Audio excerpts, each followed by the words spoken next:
Bowtech lens cloth. Psychologists claim our sense of smell is the sense most closely tied to memory. Is there anyone who competes on the ASA circuit who doesn't picture the dense forests of St. Bernard's Preparatory School when they smell southern pines? No matter where you are, if you catch a whiff of those trees, your mind flashes images of the Black Forest or the long gravel road that runs back to the Will Falk Memorial.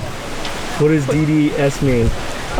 Don't do stupid. A solid crowd turned out last weekend for the Delta McKenzie ASA Classic at St. Bernard's Prep in Cullman, Alabama, to compete at the last ASA tournament of the season.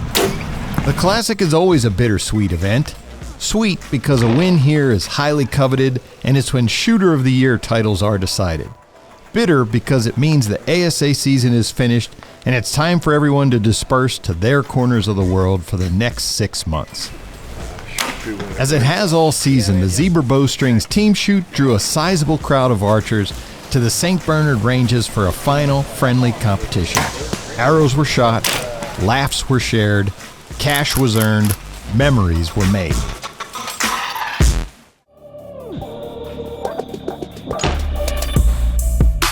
When the 4 pro classes hit the ranges to start their runs at the Classic titles, the Open Pro guys on Range A were greeted by some special targets set by longtime tournament director Don Bailey, who had announced he would retire after the 2022 season. Do not touch. Always quick with a joke, Bailey wanted his last range to be memorable. Everybody else. I didn't even range it. I saw that spider there. I said, "What's the number, Robert?" He said 36. I clicked 30. I drew back and bang. You ever seen someone not a puncher get a shot off that quick? For sure, the pros mentioned Don's name in kind and not so kind ways when they walked up to see a long boar tucked tightly between 2 trees with a plastic bag hanging behind it to obscure the usual lines pros look for at the top of the back, bottom of the belly, and at the back of the front leg to guide them to the 12 rings. Or when they were befuddled by the large deer that looked a couple yards farther than it actually was, behind an obscuring hill because its legs were buried up to the belly in 2 holes Bailey had dug into the ground. All-Pro Levi Morgan said the Lieutenant Dan deer fooled him and cost him a 12. Most of the archers appreciated Don's creativity and shared memories of their favorite targets set by him over the years. You guys want a hug? Picture, sure. By the time the pro rounds concluded Saturday morning, Sharon Wallace and Tim Gillingham led the way in the women's pro and senior pro classes and looked to the pro pressure point shootdowns to add classic champion checks to the Shooter of the Year checks they already had locked up. Jeff Rainey sat atop the known pro leaderboard, while Levi Morgan led the way in Open Pro, and both were battling for their second wins of the season. The storms that had threatened to mar every day of the Classic, but had so far steered clear of St. Bernard's Prep, finally hit just as the shootdowns were about to start, delaying competition for 30 minutes. By the time the women's pro competitors took the field, the thunder and lightning were gone, but a soft rain lingered. There's a good look at Sharon right there. She holds nice and steady. Super steady. What a strong shooter.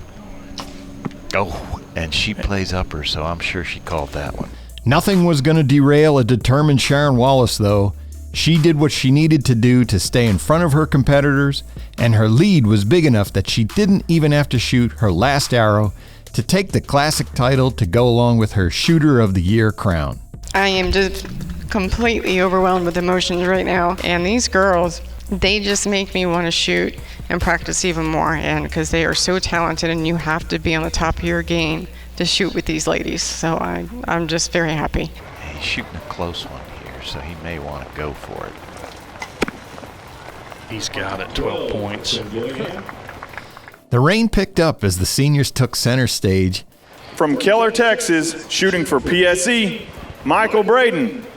It was fitting that longtime pro Michael Braden was on the field because he let it be known the Classic was the last tournament he would compete in as a professional archer, joining well-known fellow senior pro Art Brown, who also retired from competition after the Classic. Guys, you will be missed. But back to the shoot-down. Tony Tazza put as much pressure as he could on Tim Gillingham, but the hammer would not be denied, taking his 5th win in the 6 ASA events this season, which explains why he also was the Senior Pro Shooter of the Year. Well, it feels pretty good. I had a lot of hit games out there. I watched Tony shoot that 8 on that Black Panther, and I hurried that shot way too much. Like, get it out of here, get a 10, and it's over, and I blew it. But I'm just glad he took it easy on me. He didn't pound a 14 on that last target and really push my hand. So Yeah, one of the best, if not the best, to ever play this game. Levi Morgan went into the Open Pro shootdown with a 2-point lead over the always dangerous Dan McCarthy, who earlier in the day secured his second in a row Shooter of the Year title. He looks pretty determined to me. Yeah, he does.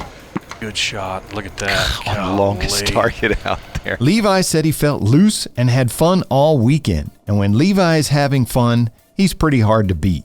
He proved that by perfectly judging and then shooting a nearly inside-out 12 on the longest target on the field, the 50-yard Cinnamon Bear. He went for that 14, and I believe he got it. I think he did.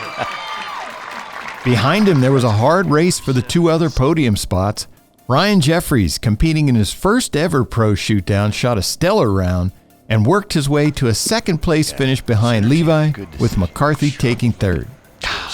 I can't even put it into words. You know, you come out here, I've been shooting the ASA since I was 10 years old, and you would think these wins would get easier, and they just don't. I think I want it worse every time I come here, and it gets harder every time. These guys are unbelievable, and good Lord's blessed me more than I could ever deserve, and you never know when it's going to be your last one, and I guess I've been realizing that more and more lately, so I couldn't be happier. There's a good look at Rainey. He's so steady.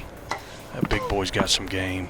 In known pro, Jeff Rainey led the way, fueled by his second ever win in the class just a few weeks earlier in Metropolis. And he just gave himself another 14, I believe. In the shootdown, Rainey wedged 2 14s and a 12 between a pair of 10s to take a 4-point lead into the 6th and final arrow. Needs a 14 to put any kind of pressure on Jeff. An 8 by Robert Householder left Rainey only needing to hit foam to take the win. Boom. And he did. Inside out. But to great cheers from the crowd, he shot an inside-out 14. No, I had a little more to say last time, a little more speechless this time. To go back-to-back classics, back-to-back wins here in one of the toughest divisions in archery. It's so hard to dominate this class, and I'm not saying I've dominated it, but, you know, to come in here and get back-to-back wins is just special to me. Sunday dawned under intensely humid skies, just as you'd expect from Alabama in late July. Only about 100 amateurs opted to shoot that day, with most choosing to finish up earlier and avoid the predicted rain that never came.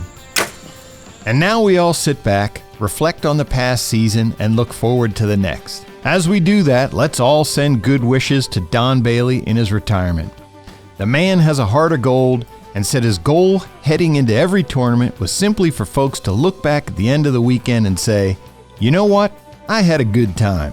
I want to do that again. How many archers have said that how many times over the past 3 decades, thanks to Don Bailey?